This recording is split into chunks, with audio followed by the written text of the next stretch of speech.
I'd like to talk to you a little bit today about Sigmund Freud and his theory of human personality, because I think it's important in terms of any discussion of free will and why we do the things we do. Freud said that our human personality, this is, by the way, my poor attempt to describe what he said. I don't think he came up with this diagram himself. He said our personality has three different parts to it. This part, and the divider between the two. And let's start with this one up here. He called it the ego, the Latin word for I. This is our consciousness. This is what he says people are aware of, the things they recognize that's going on around them, the ego. This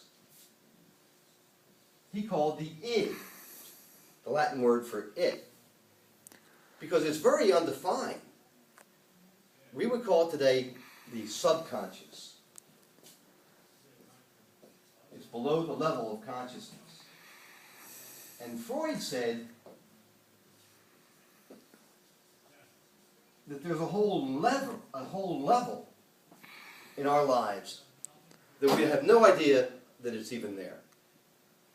It does, however, affect a lot of the stuff that we do. And in fact, a lot of the stuff that's down here is energy that's really negative, that's really hurtful, that it hurts us.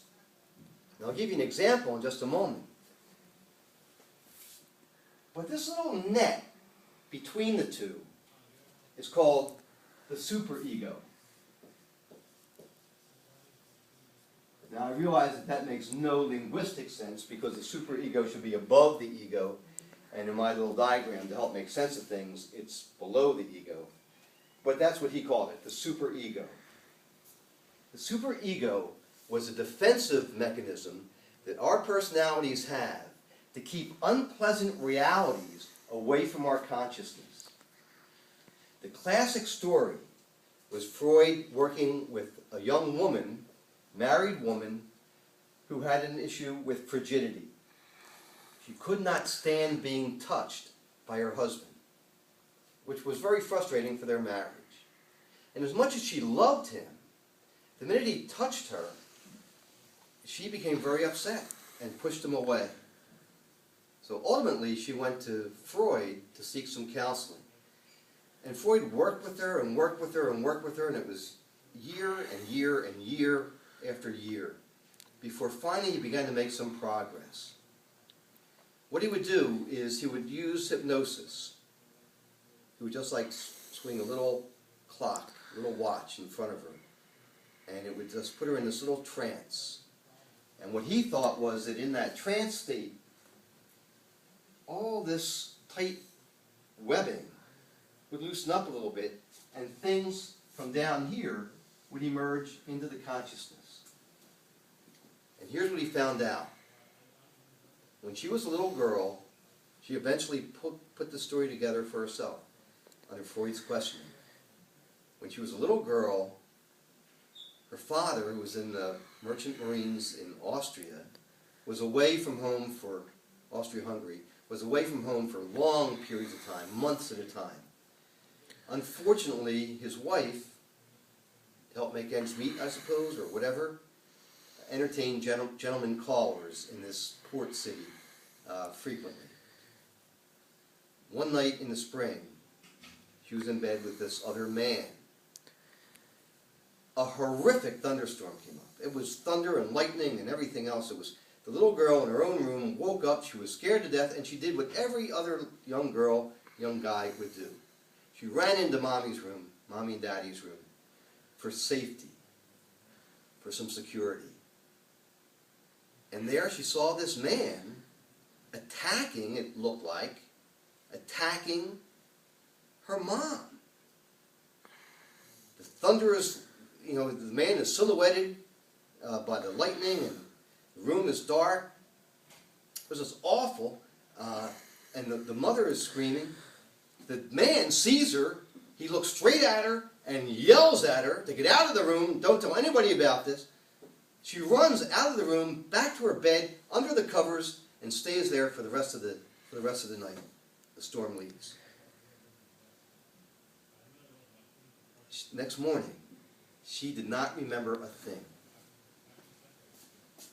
She pushed all this down into this subconscious world.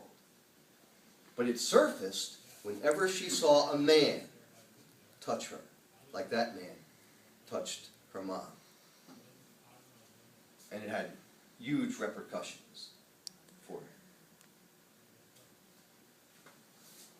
Dreams, Freud thought, also loosened this web, so that in disguise, things would come up into consciousness. But most of the time, things were kept bottled up inside of a person. Now, I'd like you to take a look at this diagram. You won't know what it is at first.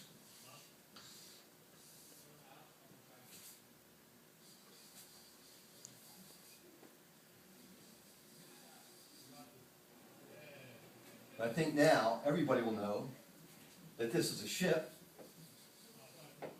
heading towards an iceberg. Here's my question. What's the part of the iceberg that does the damage? Is it what you can see? Or is it the part of the iceberg that's submerged and is underwater? A good captain can steer away from what he sees. But, well, think about putting an ice cube in a glass of water. Most of the ice cube is under the water. The part that does the damage to the boat is the part of the iceberg that's below the surface. The things that cause the problems for us are things that are below the surface, according to Freud. What does that have to do about free will and sin and everything else? That's for you to figure out. Thank you.